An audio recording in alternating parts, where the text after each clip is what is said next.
देखिए, बिहार चुनाव से जुड़ी महा ब्रेकिंग न्यूज आ रही है। नमस्कार दोस्तों, मैं हूं आपका दोस्त राजरोशन कुमार और आप देख रहे हैं भोजपुरी खबर लाइव। सबसे पहले घंटी वाला बटन जरूर दबा लें।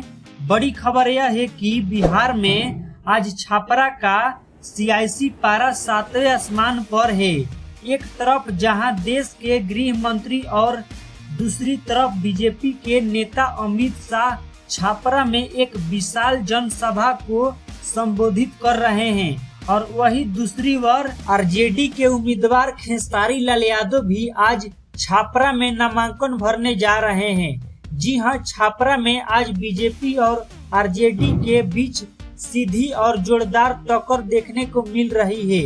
एक तरफ बीजेपी का सबसे बड़ा चेहरा है तो दूसरी तरफ भोजपुरी स्टार खेसारी लाल यादव की भारी भीड़ है, जो कि आप अपने मोबाइल के स्क्रीन में देख सकते हैं। और छापरा में इस वक्त माहौल गर्म है। अब देखना होगा कि छापरा की जनता किसे चुनेगी। आपकी राय क्या है, हमें कमेंट करके जरूर बताइए। जुड़े रहें भोजपुरी खबर लाइव के साथ। जय भोजपुरी।